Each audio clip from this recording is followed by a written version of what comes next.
Audio Jungle.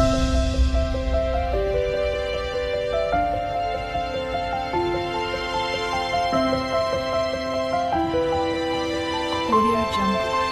Unique coaching centre में आपका स्वागत है। तो आइए 11 क्लास के लिए हम चैप्टर 3 यानी सरल रेखा का समीकरण के संदर्भ में चर्चा करेंगे। इसमें आज ग्राफ पर हमारी आपके साथ चर्चा होगी। तो शुरू करते हैं ग्राफ में इस चैप्टर में हमें 3 तरह का ग्राफ सीखना है। पहला को बोलते हैं एसटी ग्राफ। यदि किसी कण की स्थिति भिन्न भिन्न समयों पर विस्थापन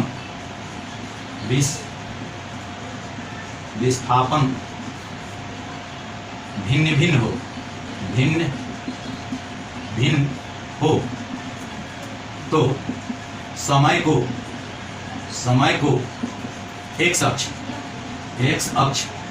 और विस्थापन को वाई अक्ष पर रखकर जो ग्राफ खींचा जाता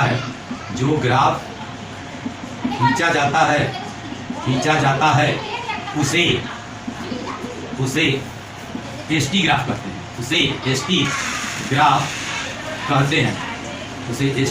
कहते हैं। तो इस परिभाषा के अनुसार हम देखते हैं, एक हमने सर्वप्रथम एक अक्ष ले लिया जिस पर समय को दर्शाते हैं, समय यानी टी को दर्शाते हैं। दूसरे तरफ वाई अक्ष पर हम विस्थापन को दर्शाते हैं, विस्थापन।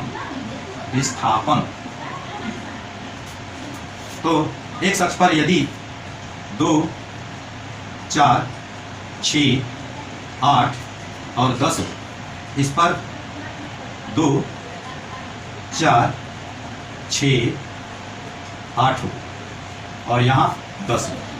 दोनों तरफ से हम बिंदु ले लेते हैं।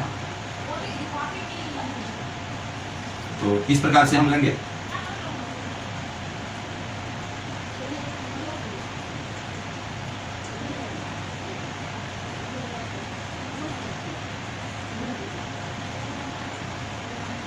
सभी बिंदुओं को मिलाते हुए एक रेखा खींच देते हैं।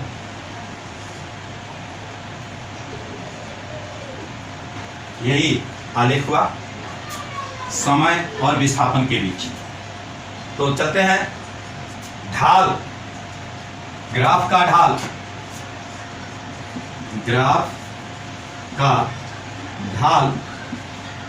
वेग को, कण के वेग को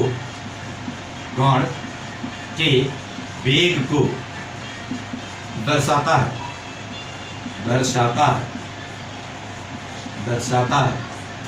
अब देखा जाए, ढाल यानी स्लोप इज इक्वल टू इसमें ढाल होता है tan थीटा, या अगर यह कोण थीटा हो तो ढाल के लिए tan थीटा लिखा जाता है, और tan थीटा में मान होता है लंब बटा आधार। तो लंब के लिए हम देखते हैं, लंब इस दिशा में होता है तो, और आधार इस दिशा में, तो इसका विस्थापन को हम लोग यूं लिखते हैं y2 माइनस y1 बटा x2 minus x1। y2 minus y1 देखा जाए, y अक्ष पर y2 माइनस y1 और x अक्ष पर x2 माइनस x1। इसको और थोड़ा सा बढ़ावें तो हो सकता है delta S by delta T, यानी विस्थापन में अंतर और यहाँ होता है समय में अंतर। इन दोनों के अनुपात को ही वेलोसिटी कहा जाता है, अर्थात v equal to ds by dt। इस आलेख से अगर निकाल करके देखें कि वेग क्या आता है, तो वेग इक्वल टू, अगर हम लेते हैं इस बिंदु पर, ये अगर ए बिंदु है और यहाँ पर बी बिंदु है, तो देखते हैं क्या आता है। होगा, यहाँ से इस रेखा को मिला देते हैं, लंब डाल दिए। अगर इसका नामकरण हमने सी रख दिया तो भी बराबर tan थीटा, और tan थीटा का मान होगा BC बटा AC, क्योंकि लंब बटा आधार। अगर यहाँ पर थीटा कोण बनता है तो यह भी कोण थीटा होगा, क्योंकि यह रेखा और यह रेखा एक दूसरे के समानांतर होंगे। और हम जानते हैं कि यदि दो समानांतर रेखाओं को कोई त्रिअक्षेदी रेखा काटे तो संगत कोण का मान समान होता है। उसके आधार पर यह कोण अगर थीटा तो यह कोण को थीटा होना ही चाहिए, इसमें कोई दो मत नहीं है। अर्थात हम BC बटा AC लिख सकते हैं, BC बटा AC लिख सकते हैं। आपसे निवेदन है कि आप जल्दी से इसका स्क्रीनशॉट ले लीजिए। 1 2 3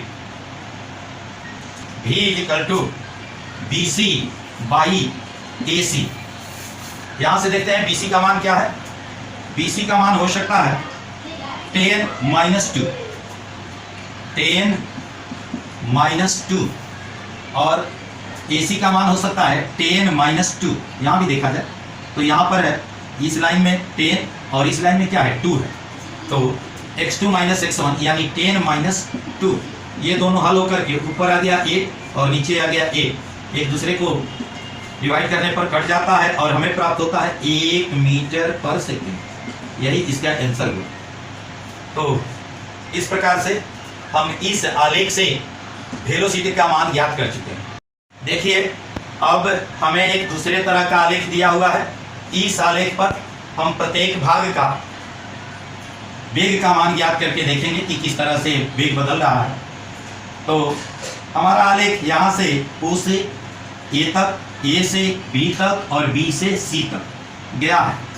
A पर समय है 10 सेकेंड, B पर समय है 20 सेकेंड और C पर समय है 30 सेकेंड।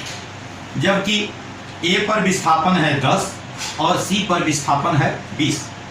इस आलेख से हम देखते हैं कि प्रत्येक भाग का किस प्रकार से हम वेग निकालते हैं। तो OA क्षेत्र का वेग, OA क्षेत्र का वेग हम जानते हैं सूत्र से कि V = होता है tan थीटा, और tan थीटा का मान होता है लंब बटा आधार। तो लंब का मान है, हम देख रहे हैं AD बटा आधार है OD। तो AD का मान चित्र के अनुसार 10 और OD का मान भी है 10। ये दोनों एक दूसरे से कट करके एक बार में अर्थात 1 मीटर पर सेकेंड, यानी OA क्षेत्र का वेग यानी वेलोसिटी = हमें प्राप्त हुआ 1 मीटर पर सेकेंड। देखते हैं एक बार फिर OA क्षेत्र का वेग V = tan थीटा, और यह है थीटा।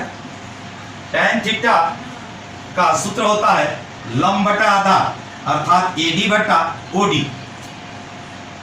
OD का मान देखा जाए, AD का मान है 10 मीटर, जबकि OD का मान है 10 सेकेंड। ये दोनों एक दूसरे से कट करके एक आता है, अर्थात इसका वेग हुआ 1 मीटर पर सेकेंड। अब हम देखते हैं AB क्षेत्र का, AB क्षेत्र का वेग, AB क्षेत्र का वेग। वैसे भी तो देखने से स्पष्ट हो रहा है कि यह रेखा एक दूसरे के समानांतर है, और जानते हैं कि समानांतर रेखाओं के बीच का कोण 0 डिग्री होता है, अर्थात इनके बीच कोई कोण, इन दोनों के बीच का कोण 0 डिग्री है। तो उस हालत में वेग 0 होना चाहिए। देख लेते हैं इस पर कि हमें उसी तरह का सॉल्यूशन प्राप्त हो रहा है कि नहीं, उसी तरह के आंकड़े हैं या नहीं। तो V = tan थीटा, और tan थीटा में मान होगा लंब बटा आधार, अर्थात उस सूत्र का उपयोग करते हैं y2 - y1 बटा x2 - x1। y2 क्या है, y2 देखें, y2 का मान 10 है। यहाँ पर y2 का मान 10 है और y1 का मान भी y1, ये वाला y1 है, ये वाला y2 है, तो उसके आधार पर ये वाला मान भी 10 है। x2 का मान देखते हैं, x2 का मान है 20 और x1 का मान है 10, अर्थात 10 - 10 = 0, 20 - 10 = 10। So your answer is 0। तो इस प्रकार से आपका आंसर 0 मीटर पर सेकेंड आ रहा है, अर्थात AB के बीच कोई वेग नहीं होगा, AB क्षेत्र में कोई वेग प्राप्त नहीं होगा।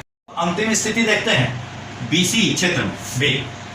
BC क्षेत्र में वेग यानी V इजिकल टू हो जाएगा tan theta, V equal to हो जाएगा tan थीटा। यहाँ से इसको एक लाइन बढ़ा देते हैं और इसका मान हमने रख दिया ABCDEFG, तो रखते हैं tan थीटा बराबर लंब बटा आधार, इट मीन्स CG बटा BG। CG का मान क्या होने वाला है? CG का मान देखिए y2 माइनस y1 बटा x2 माइनस x1। y2 का मान कितना है देख लेते हैं। y2 का मान है 20 और y1 का मान है 10, तो 20 माइनस 10। अब देखते हैं x2 का मान कितना है। x2 का मान है 30 और x1 का मान है 20, तो हमारा मान मिल गया 30 माइनस 20। ऊपर में सब्सट्रैक्ट करने पर, घटाने पर आ रहा है 10 और नीचे भी घटाने पर 10, अर्थात दोनों कट करके 1 मीटर पर सेकंड। तो इस प्रकार से हमारा आंसर प्राप्त हो रहा है 1 मीटर पर सेकंड, 20, अर्थात BC क्षेत्र में भी वेग 1 मीटर पर सेकंड का हुआ। ST ग्राफ से हमें विस्थापन भी प्राप्त होता है। देखते हैं इसी ग्राफ से विस्थापन का मान कैसे प्राप्त हो रहा है। तो पूरे भाग में विस्थापन, कण द्वारा विस्थापन, एक इस लाइन को लिख लीजिए, ग्राफ का ढाल, ग्राफ और एक्स अक्ष, ग्राफ और एक्स अक्ष के बीच का क्षेत्रफल विस्थापन को तय करता है।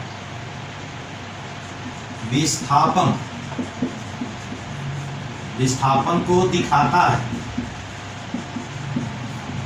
है। तो देखते हैं इसमें 3 तरह के भाग बनते हैं। एक तो त्रिभुज बन रहा है, दूसरा एक आयत बन रहा है और तीसरा पुनः एक समलंब चतुर्भुज बन रहा है। तो देखते हैं इसका विस्थापन कुल कितना है। कण का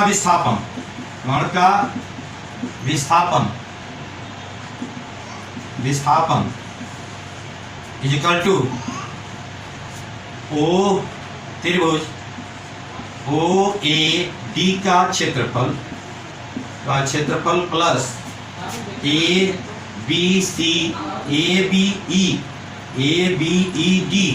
आयत का क्षेत्रफल प्लस BCFE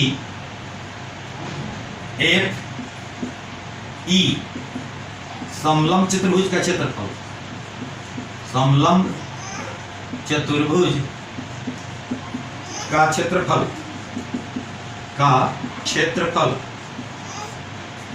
तो त्रिभुज का क्षेत्रफल बराबर होता है, इस त्रिभुज का क्षेत्रफल बराबर 1/2 गुने आधार है OD और ऊंचाई है AB। तो आधार का मान कितना है 10 और ऊंचाई का मान भी है 10 प्लस BCD प्लस ABCED आयत का क्षेत्रफल होता है लंबाई गुना चौड़ाई। तो लंबाई देखते हैं, लंबाई को अगर इसको लेते हैं तो 20 में से 10 गया 10 और चौड़ाई देखते हैं तो इसकी ऊंचाई 10 है, तो 10 गुना 10 प्लस, अब देखते हैं इस समलंब चतुर्भुज का क्षेत्रफल बराबर होता है 1/2 गुने समानांतर भुजाओं का योग, समानांतर भुजाओं के योग में 10 प्लस 20 गुना लंबिक दूरी हमारा हो रहा है 10। इसको कटा दीजिए 5 से और इसको कटा दीजिए 5 से, तो इस प्रकार से आपका हो जाता है 10 × 5 = 50 प्लस 10 × 100 प्लस 30 से 5 से 10 और 20 मिल करके 30 से 5 से गुना कर दीजिए, आपका हो गया 30 पचे 150। तो कुल मिल करके हो गया 0 0 0 5 और 5 10, हाथ में लगा 1 1 1 2 और 1 3, इतना मीटर आंसर। यही कण का विस्थापन हुआ या दूरी।